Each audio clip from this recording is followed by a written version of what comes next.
Students, welcome to biology classes. Students, class 12 की first unit हम complete कर चुके हैं। आइए देखते हैं सेकंड यूनिट। सेकंड यूनिट में फर्स्ट चैप्टर आपका है वंशागति एवं विभिन्नताएं, हेरिडिटी एंड वेरिएशंस। ये लेसन्स आपके क्लास 10th में भी है।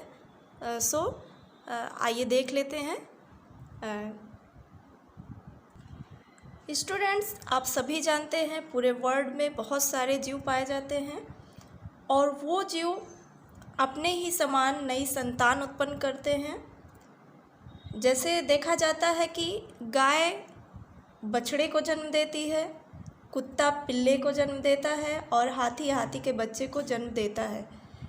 मानव में देखेंगे, मानव भी अपने ही समान संतान उत्पन्न करता है, पर उनमें वेरिएशंस होते हैं, उनमें विभिन्नताएं देखी जाती हैं। आपने देखा होगा कि मटर का पौधा, मटर के दाने से मटर का पौधा फिर से एक मटर का पौधा तैयार करता है। निबोले से नीम का वृक्ष बनता है और आम की गुठलियों से आम का वृक्ष बनता है। जीवों में कुछ ऐसे लक्षण होते हैं जो माता पिता से संतान में आते हैं, जिसके कारण माता पिता और उनकी संतान में समानता दिखाई पड़ती है। संतानों में उनके माता पिता से प्राप्त जो इस प्रकार का लक्षण होता है उसे आनुवंशिक लक्षण या वंशागत लक्षण कहते हैं। संतान में माता पिता से लक्षणों के वंशागत होने को वंशागति या आनुवंशिकता कहते हैं। आइए देखते हैं, कुछ इसी प्रकार से टॉपिक्स देखते हुए चलते हैं। डिफिनेशन देखते हैं आनुवंशिकता।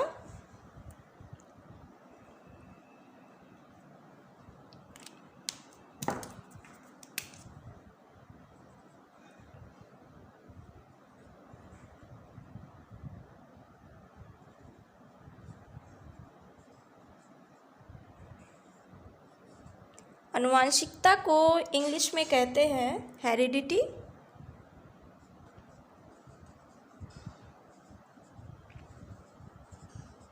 हेरिडिटी। स्टूडेंट्स, संतानों में उनके माता पिता से प्राप्त जो लक्षण होते हैं वो एक पीढ़ी से दूसरी पीढ़ी में वंशागत होते रहते हैं, जिसे हम कहते हैं आनुवंशिकी। आनुवंशिक विशेषकों के एक पीढ़ी से दूसरी पीढ़ी में जाने की प्रक्रिया को वंशागति या आनुवंशिकता कहते हैं। देखते हैं, आइए।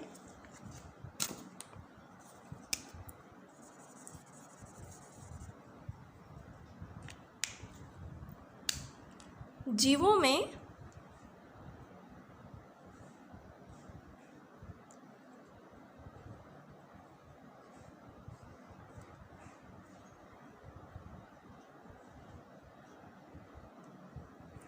में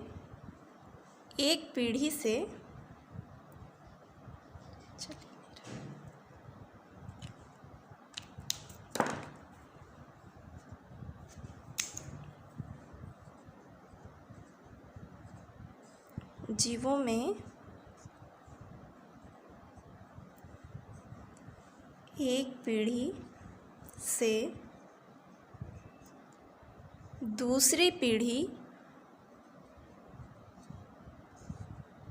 दूसरी पीढ़ी में जाने की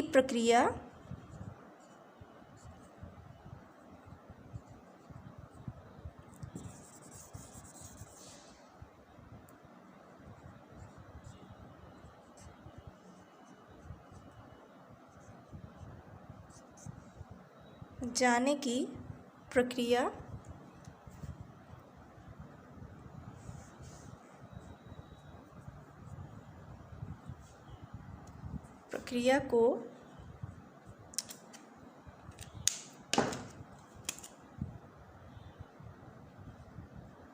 वंशागति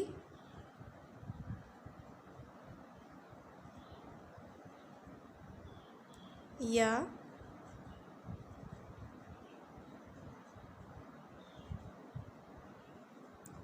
आनुवांशिकता कहलाती है।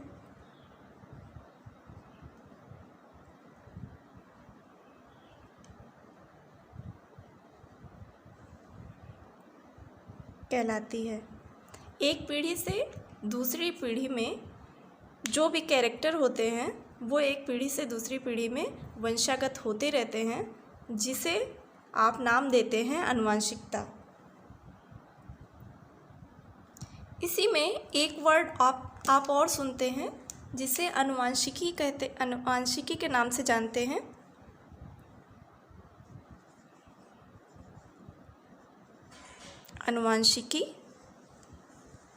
अनुवांशिकी या आनुवांशिक विज्ञान या अनुवांशिकी देख लेते हैं पहले।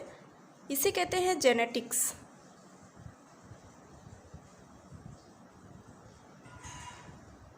जेनेटिक्स कहते हैं। अनुवांशिकी क्या है?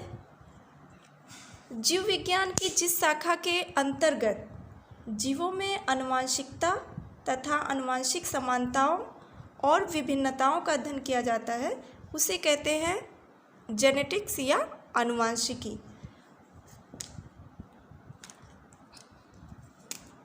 देखें, आइए, आनुवांशिकी जीव विज्ञान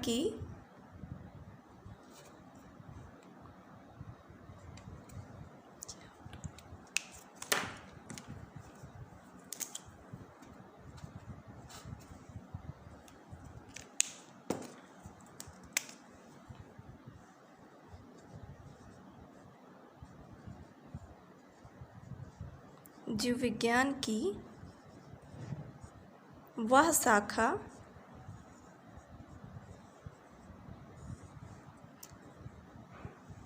जिसके अंतर्गत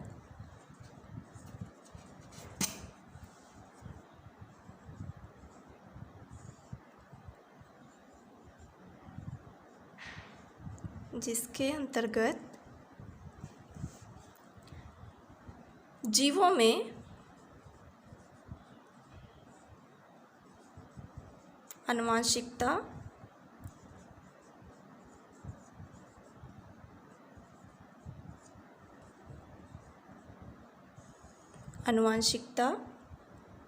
तथा आनुवांशिक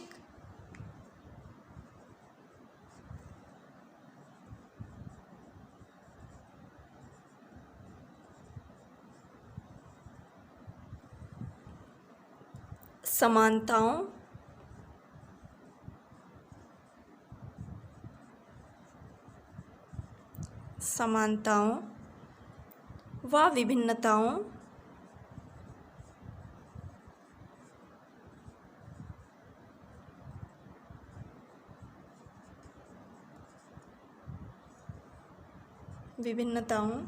का अध्ययन किया जाता है।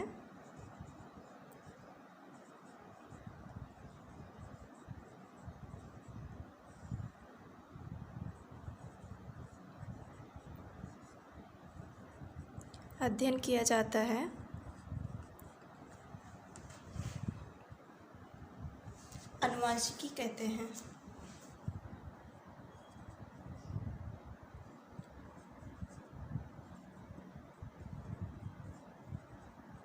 आनुवांशिकी कहलाता है। आनुवांशिकी कहलाता है।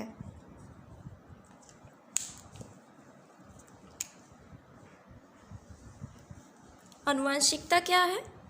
जब जीवों में एक पीढ़ी से दूसरी पीढ़ी में कैरेक्टर जो होते हैं, लक्षण, यहाँ पर नहीं, हमने नहीं दिखाया आपको। जीवों में एक पीढ़ी से दूसरी पीढ़ी में जीवों में लक्षणों का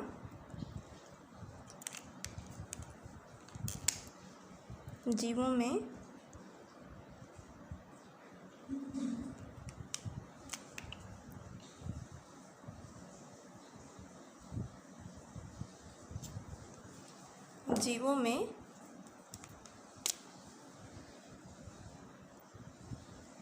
लक्षणों का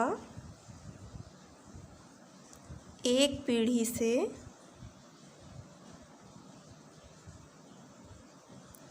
दूसरी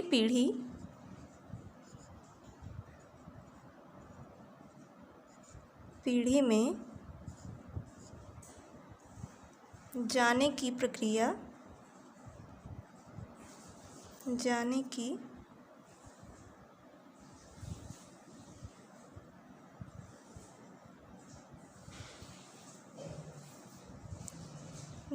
प्रक्रिया को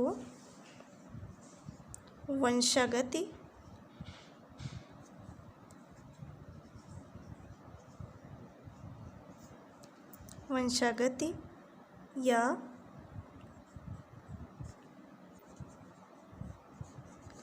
आनुवंशिकता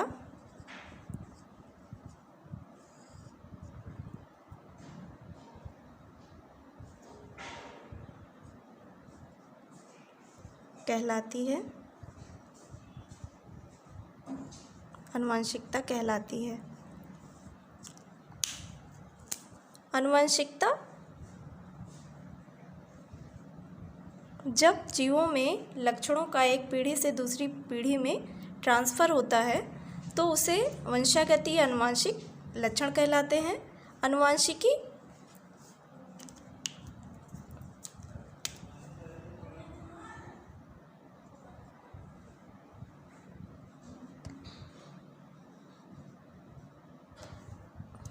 आनुवंशिकता क्या है?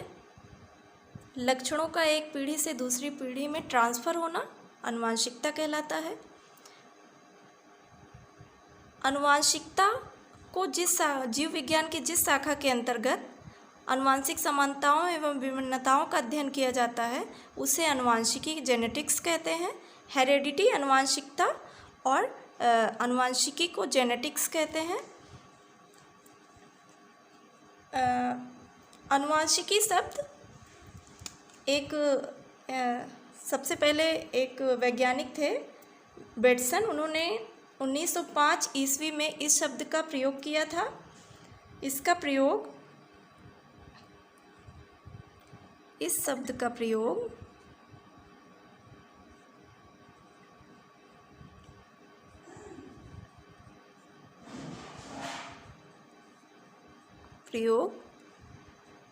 सन 1905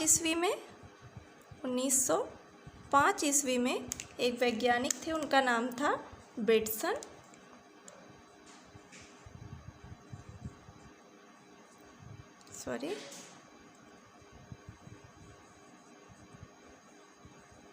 बेटसन इन्होंने किया था। पर ऑस्ट्रिया के पादरी एक थे, उनका नाम था Gregor John Mendel.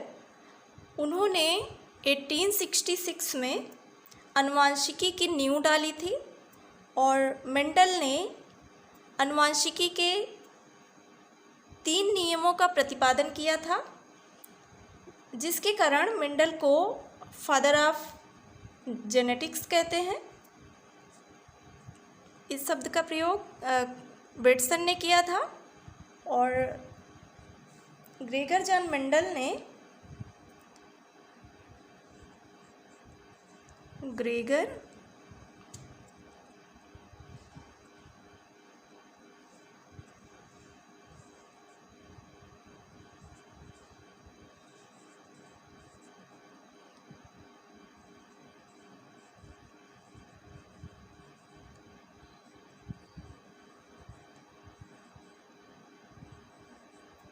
Gregor John Mendel ने सन 1866 में इसकी नींव डाली।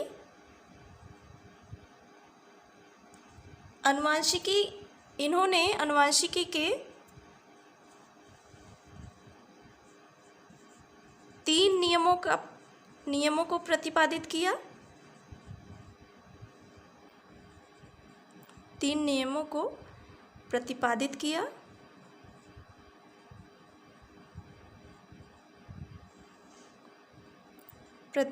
किया जिसके कारण ग्रेगर जॉन मेंडल को फादर ऑफ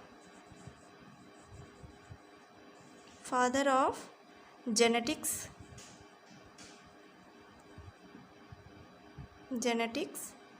कहते हैं। आनुवंशिकी का पिता ग्रेगर जॉन मेंडल को कहते हैं। ग्रेगर जॉन मेंडल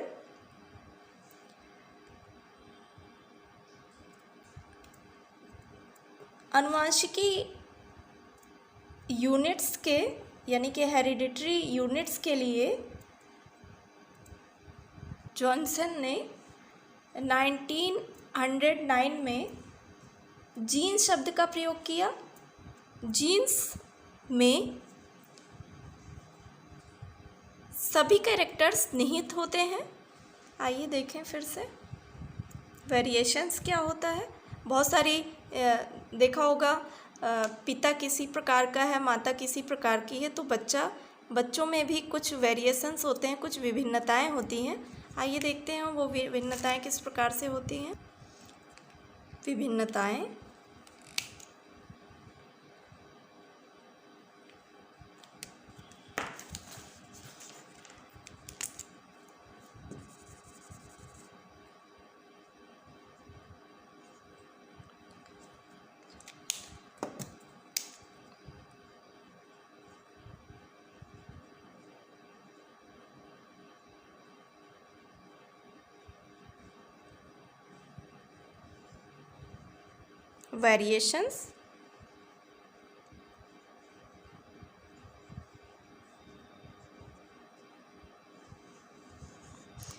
वेरिएशंस आपने देखा होगा कुछ लक्षणों में समान होते हुए भी एक माता पिता की सभी संतानों में आपस में अपने माता पिता से कुछ विभिन्नताएं अवश्य ही दिखाई पड़ती हैं। सगे भाई बहनों में भी कुछ न कुछ व्यक्तिगत विभिन्नताएं पाई जाती हैं। प्रत्येक जातियों में या कह सकते हैं प्रत्येक जातियों के सभी सदस्यों में आपस में कुछ न कुछ अंतर अवश्य ही होते हैं, पर समय बीतने के साथ साथ इन विभिन्नताओं के संचित होने से एक जाति से उपजातियां बनती जाती हैं। थोड़ा सा भिन्न भिन्न होते होते उसकी एक उपजाति बन जाती है। जीवों में जो इस प्रकार के अंतर पाए जाते हैं उसे हम कहते हैं विभिन्नता। प्रत्येक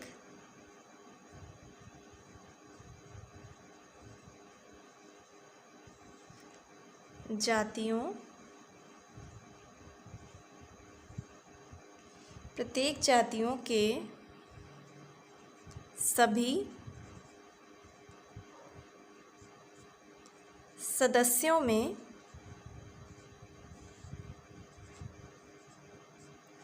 कुछ न कुछ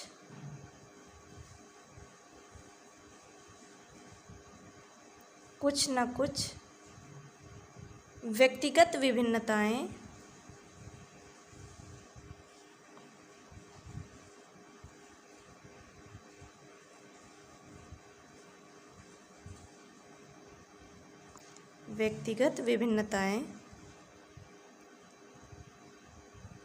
पाई जाती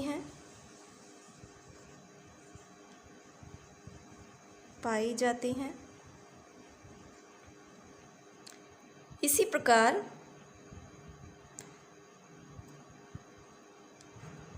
इसको बना देते हैं कुछ न कुछ अंतर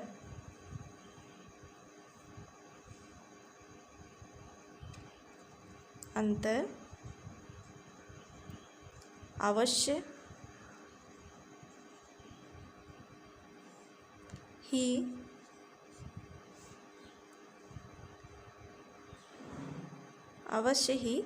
पाए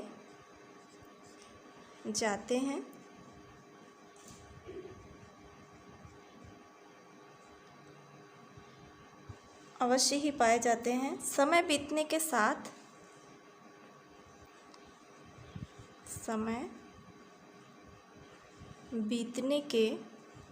साथ इन्हीं भिन्नताओं के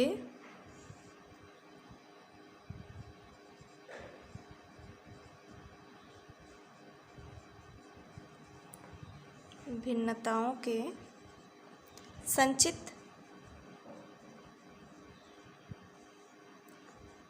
होने से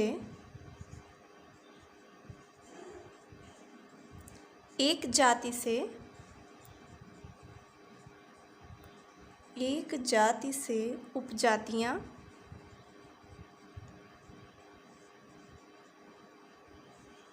उपजातियां बनती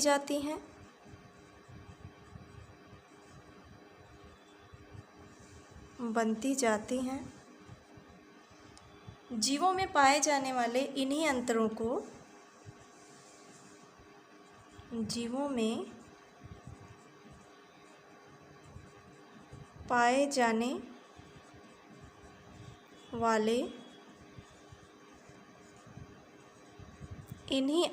को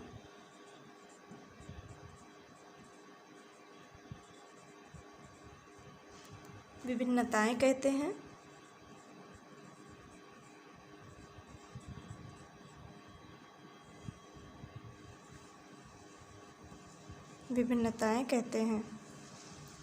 प्रत्येक जीवों में आपने देखा होगा कुछ ना कुछ अंतर अवश्य ही पाया जाता है।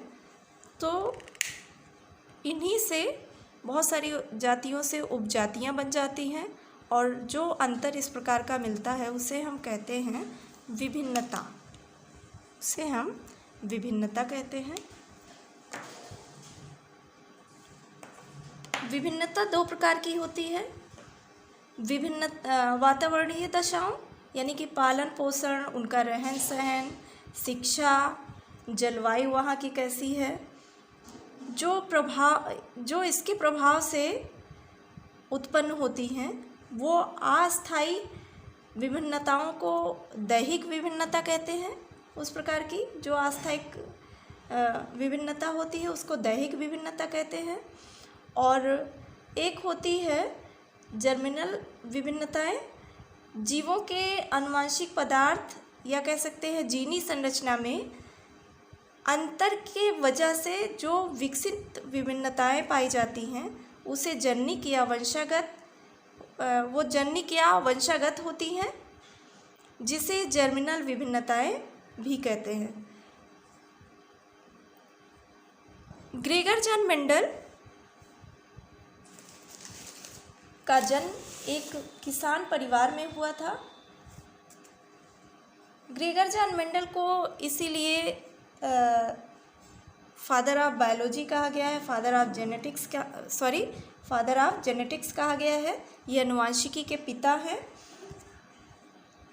जीवों में जो वंशागति का मूल आधार होता है वो प्रत्येक जीव की सभी संतान अपने माता पिता से समान मात्रा में आनुवंशिक पदार्थ को प्राप्त करते हैं।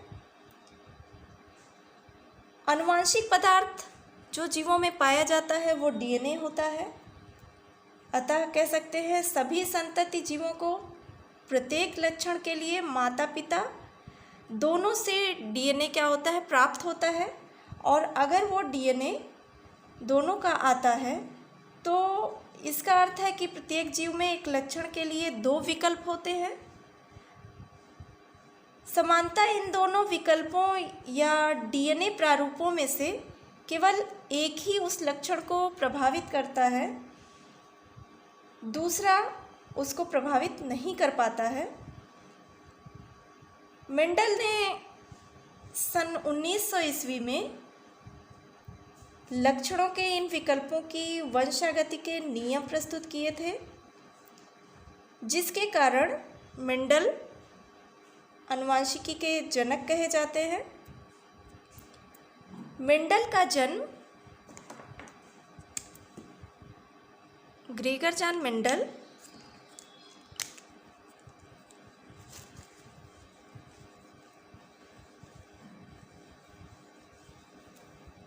थोड़ी सी इनकी हिस्ट्री देखते हैं कि मेंडल कौन थे।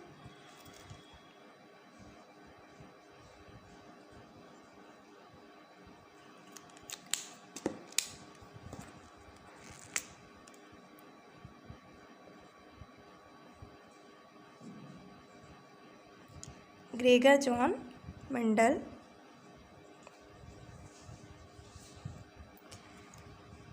ग्रेगर जॉन मेंडल का जन्म 1822 ईस्वी में हुआ था। 1822 ईस्वी में ऑस्ट्रिया देश के ब्रून शहर में हुआ था। वो एक किसान परिवार के थे। कहाँ पे हुआ था? ऑस्ट्रिया एक देश है, ऑस्ट्रिया देश के ब्रून शहर में इनका जन्म सन 1822 ईस्वी में हुआ। ब्रून शहर में ये एक किसान परिवार से थे ग्रेगर जॉन मेंडल।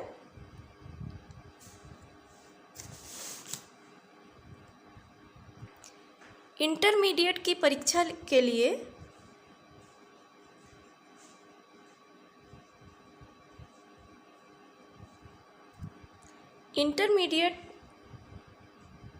यानी कि माध्यमिक शिक्षा के लिए सन 1847 में ये ब्रून शहर के एक गिरजाघर में पादरी हो गए।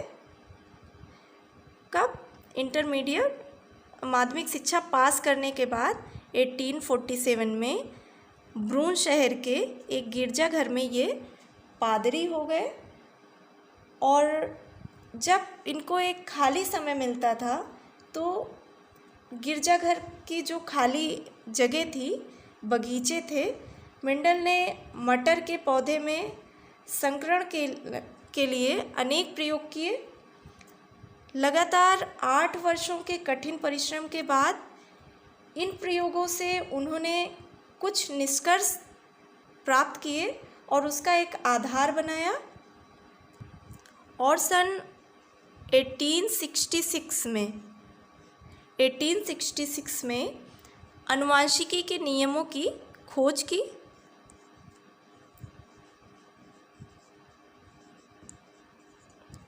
आनुवंशिकी के नियमों की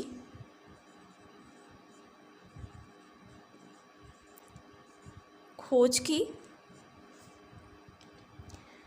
पर उनके जीवित रहने तक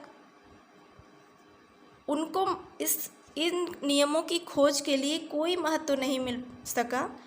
पर उसके बाद सन 1900 में तीन वैज्ञानिक कौन कौन से थे? एक थे हॉलैंड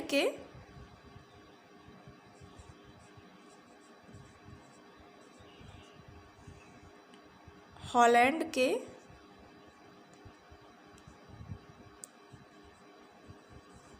हुगो डी ब्रीज, दूसरे थे ऑस्ट्रिया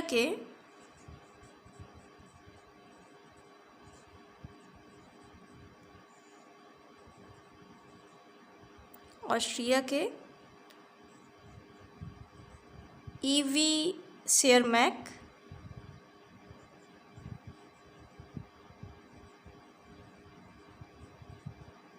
और तीसरे थे जर्मनी के कार्ल कोरेंस।